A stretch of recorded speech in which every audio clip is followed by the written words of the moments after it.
Bismillahirrahmanirrahim. Pada video bagian kedua ini kita akan membahas bisnis model kanvas beserta dengan contohnya. Oke, langsung saja. Pada elemen pertama, bisnis model kanvas adalah value proposition. Apa itu value proposition? Itu value yang ingin kita berikan kepada customer. Misalkan bisnis kita di bidang fashion, misalkan ini ya, Ukhtiana hijab muslimah. Value-nya adalah memberikan hijab yang nyaman, syar'i dengan harga terjangkau. Masalah apa dari customer yang ingin diberikan solusi? Biasanya hijab yang nyaman dan syar'i itu harganya mahal, dan yang harganya terjangkau kebanyakan itu kurang syar'i. Misalkan bahannya tipis, bahannya menerawang. Jadi Ukhtiana hijab muslimah ini memberikan hijab yang nyaman, syar'i dengan harga yang terjangkau. Contoh lain, misalkan di bidang akomodasi, misalkan kos-kosan gitu ya. Apa namanya, misalkan kos Kautsar. Ini merupakan kos-kosan dengan konsep syariah. Misalkan dia ada kantinnya makanan dan minuman halal. Kemudian di sana zero smoking area. Kemudian di kos-kosannya atau bahkan di kamarnya gitu ya, dilengkapi area sholat di setiap kamar dengan tempat wudhu terpisah dari kamar mandi. Misalkan, masalah apa dari customer yang ingin diberikan solusi? Tentunya kebanyakan rumah kos yang tidak seperti ini, tidak ada tempat sholat dan tempat wudhu khusus. Elemen yang kedua, customer segment. Kalau yang di fashion tadi, di Ukhtiana hijab muslimah, untuk siapa kita membuat value? Karena kita mengutamakan harga yang terjangkau ya. Customer segmentnya bisa misalkan muslimah usia 18 sampai 25 tahun. Karena usia di atas itu biasanya sudah tidak memikirkan harga terjangkaunya, tapi lebih ke merek atau brand gitu, karena sudah memiliki penghasilan atau mungkin sudah berkeluarga gitu ya. Jadi siapa customer paling penting dari Ukhtiana hijab muslimah ini? Misalkan para mahasiswi di kampus bla bla bla. Kalau kos-kosan tadi untuk siapa membuat value? Misalkan untuk pekerja kantoran. Siapa customer paling pentingnya? Misalkan kos-kosannya itu dekat dengan kantor tertentu atau dekat dengan kampus tertentu. Maka customer paling pentingnya ya bisa dosen dan tenaga pendidik di kampus yang dekat dengan kos-kosan itu tadi. Elemen berikutnya, channel. Melalui saluran mana customer segment kita ingin diraih? Misalnya customernya dari hijab atau toko online hijab itu biasanya ada di Instagram, di Shopee, atau juga ada di offline store-nya. Bagaimana kita bisa meraih mereka? Ya tadi dari Instagram, dari offline store, dari Shopee. Bagaimana supaya kita tetap terhubung dengan customer? Tentunya kita harus menjaga feed Instagram, feed Shopee. Mana saluran yang paling baik nanti bisa ditentukan tergantung ide bisnis teman-teman. Fase saluran. Bagaimana kita meningkatkan kesadaran tentang produk atau jasa perusahaan kita? Bisa dari iklan, bisa dari endorse. Kalau misalkan kos-kosan tadi bisa dari Google Location. Bagaimana customer mengevaluasi value yang berusaha kita berikan? Ada review di Shopee, review di Google. Kalau yang kos-kosan tadi, melalui saluran yang mana customer segment kita ingin diraih? Bisa tentunya secara konvensional, ada apa namanya. Kemudian kita harus mengaktifkan misalkan Google Location, kemudian kita mengiklan di Google Ads, juga di situs-situs pencarian kos-kosan.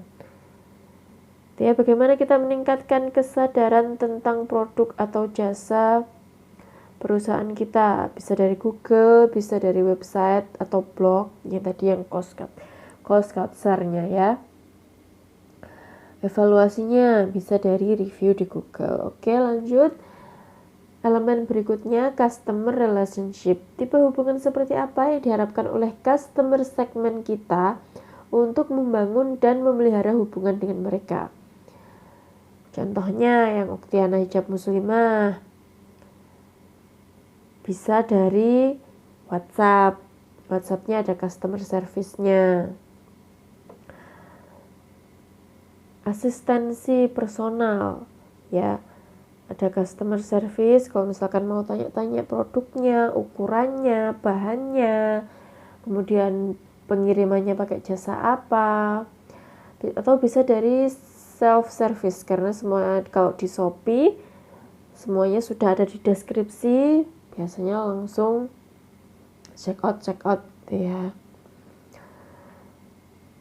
Customer relationship contoh lain, misalkan yang ini yang membutuhkan personal assistant yang berdedikasi. Contohnya apa? Customer segmennya misalkan kalau hijab muslimah tadi ya, misalkan customer segmennya di atas 40 tahun, kemudian dia menggunakan offline store, maka dia butuh personal assistant yang berdedikasi karena dia mengutamakan pelayanan, mau pilih hijab yang seperti apa, warna apa, dilayani satu persatu masing-masing customer di offline store. Nah, itu contoh customer relationship yang menggunakan personal assistant yang berdedikasi. Contoh lain yang membutuhkan personal assistant, contohnya apa? Misalkan bisnis skincare, karena dia harus masing-masing tipe kulit dari customer kan beda-beda ya, jadi harus membutuhkan personal assistant yang berdedikasi ini. Contoh lainnya apa kira-kira teman-teman? Misalkan jasa desain dan konstruksi, masing-masing customer kan menginginkan desainnya berbeda-beda. Kemudian jasa renovasi rumah, tentunya harus satu persatu customer ada yang mendampingi untuk memenuhi kebutuhan-kebutuhan atau keinginan-keinginan yang diharapkan oleh customer. Begitu pula dengan kos syariah tadi ya, juga termasuk dalam customer relationship. Customer relationship-nya ini membutuhkan personal assistant. Oke, lanjut kita masuk ke key activities. Aktivitas kunci apa yang dibutuhkan oleh value proposition kita? Nah, aktivitas kunci misalkan yang tadi Uktiana Hijab Muslimah, aktivitas kuncinya ada banyak. Misalkan dari sisi produksi, pertama kita harus mendesain koleksi-koleksi kita. Pada sesi ini kita mau memproduksi apa saja, desainnya seperti apa. Setelah berhasil dibuat desainnya, selesai dibuat desainnya, kita membuat sampel. Kita buat sampel dulu, kemudian kita foto, kita uji coba ke modelnya, apakah cocok, apakah kira-kira oke.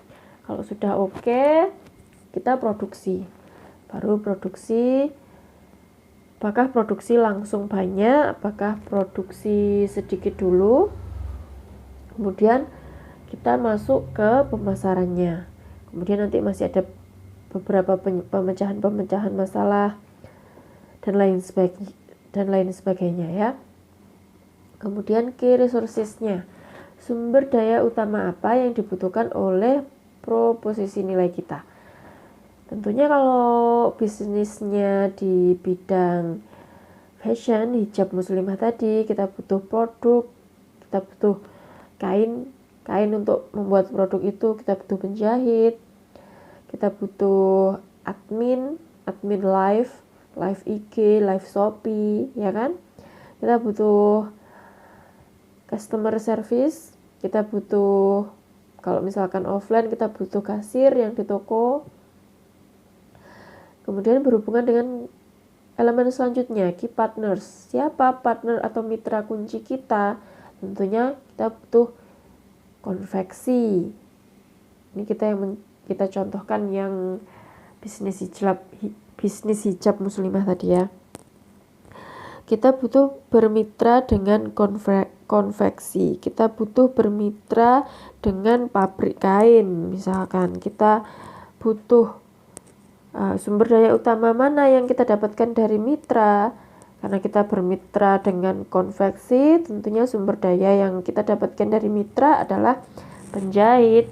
Dan aktivitas utama yang dilakukan oleh mitra adalah memproduksi dari desain-desain yang sudah kita tentukan tadi. Kita tentukan motivasi bermitranya apa. Karena dia memang konveksi yang usahanya bergerak di bidang produksi berbagai brand fashion. Jadi bukan penjahit yang biasa mengerjakan produk perorangan, karena kalau kita memilih penjahit biasa tentunya akan sangat lama untuk memproduksi produk-produk kita, padahal kita butuh cepat untuk memproduksi desain-desain kita. Kemudian motivasinya ini bisa untuk mengurangi resiko dan ketidakpastian produk gagal. Karena kalau misalkan saya sendiri yang memimpin proses produksinya karena tidak ada basic sekolah fashion, misalkan bisa jadi produknya malah gagal, malah bisa rugi itu ya. Kemudian terkait akuisisi sumber daya dan aktivitas tertentu, kita perlu memperhatikan ini juga. Misalkan biasanya ini bisnis di bidang food and beverage gitu ya, cafe lah misalkan, atau coffee shop. Biasanya kan membutuhkan tempat. Misalkan kita sewa di tempat tertentu. Jangan sampai suatu ketika pemilik dari lokasi bisnis kita itu meningkatkan harga sewa setinggi mungkin misalkan, dengan tujuan supaya kita terpaksa pindah. Ternyata setelah kita pindah, dia membuka usaha yang sama, exactly, persis seperti yang kita rintis. Memang dia belum tentu bisa menjalankan seperti kita, tapi tentunya sedikit atau banyak itu akan merugikan kita. Jadi kita harus berhati-hati juga dalam memilih mitra bisnis. Jangan sampai malah bisa-bisa kita yang rugi karena bermitra dengan dia, atau sebaliknya jangan sampai kita merugikan dia ya. Kita lanjut di revenue stream atau aliran pendapatan. Untuk value apa pelanggan kita benar-benar bersedia membayar, mana yang paling laris produknya, hijab yang syar'i tapi harganya terjangkau. Kalau misalkan yang kos-kosan tadi, customer benar-benar membayar itu untuk kamar kos yang nyaman, yang bersih, yang syar'i. Bagaimana mereka membayarnya, apakah di awal bulan, apakah di akhir bulan, itu dijelaskan di elemen revenue stream ini. Bagaimana mereka lebih suka membayar, misalkan kalau produk hijab, apakah mereka suka langsung check out di Shopee, apakah mereka beli melalui WA, terus transfer, apakah COD, apakah kita menyediakan COD. Itu dijelaskan di elemen yang ini ya. Kemudian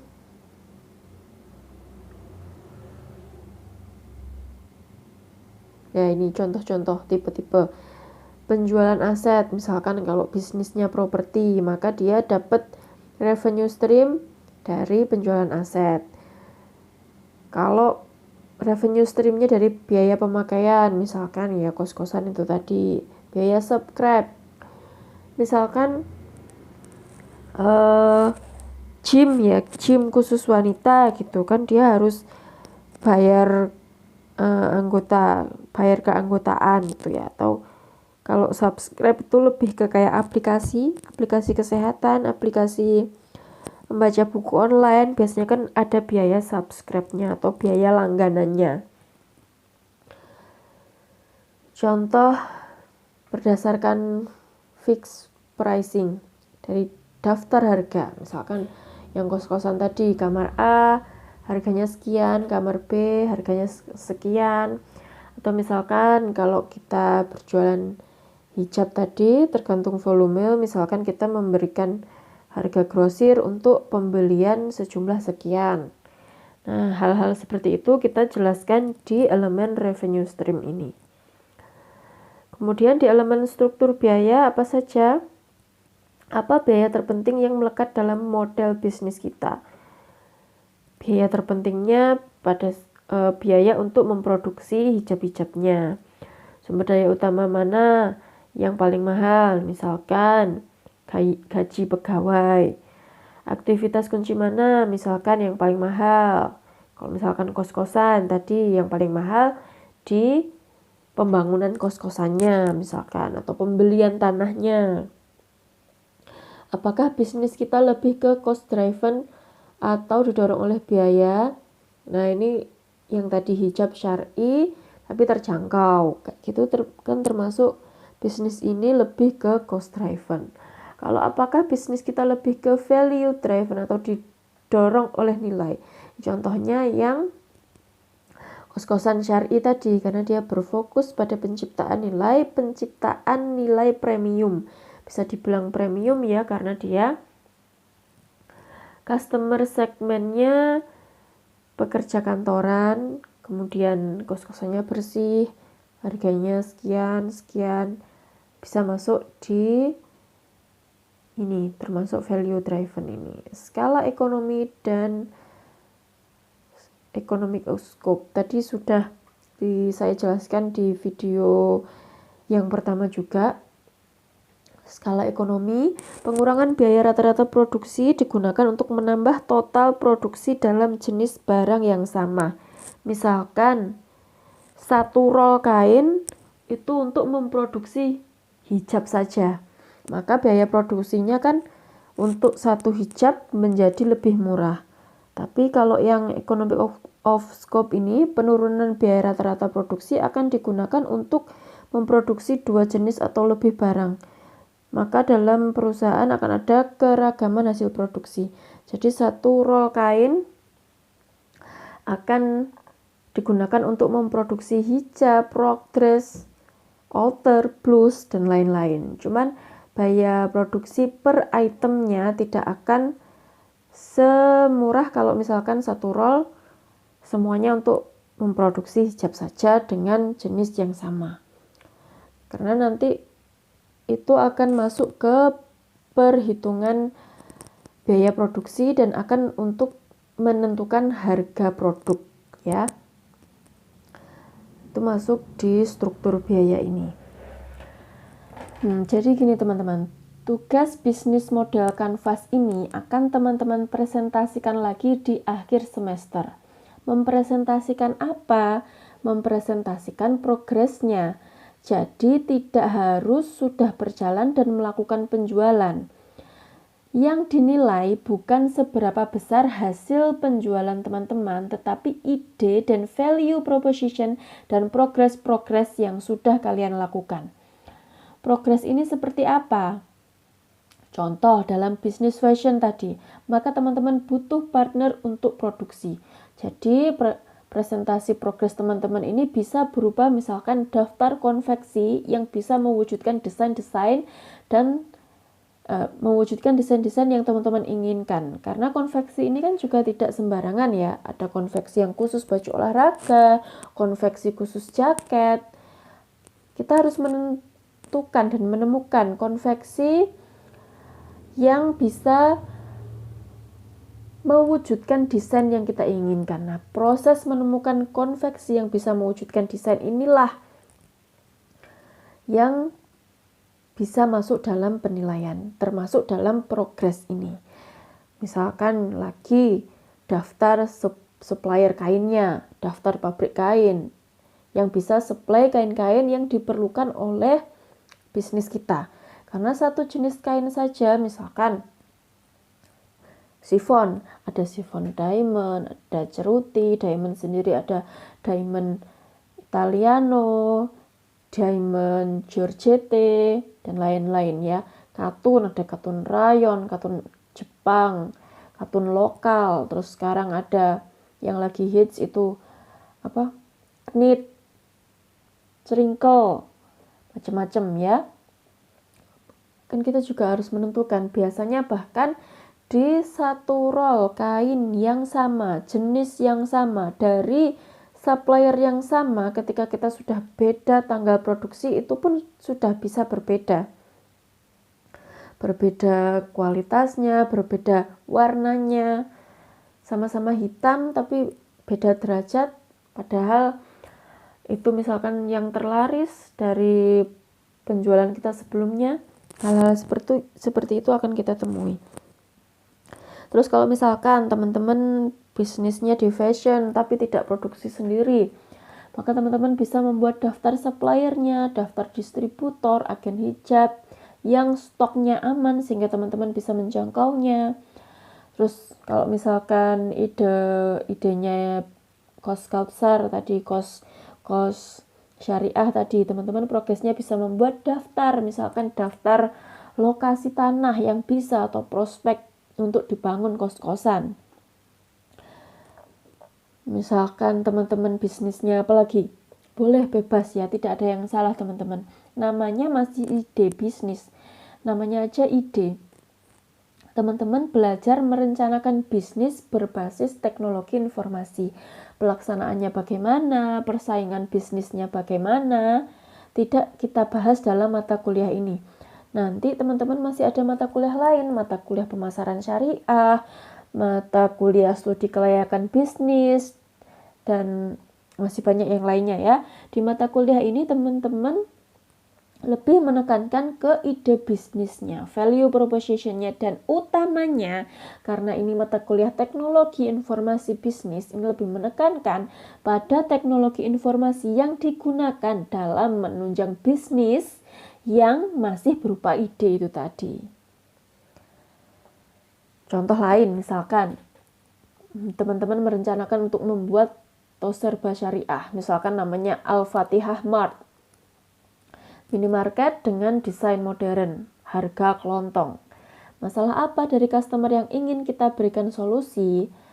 Nah, toko kelontong biasanya tidak nyaman dalam berbelanja karena diambilkan.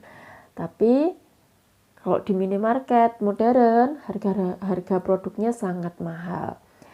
Maka dari sekedar bagan bisnis model kanvas yang teman-teman buat dari 9 elemen itu, pada saat di akhir semester nanti ada banyak sekali yang bisa teman-teman presentasikan.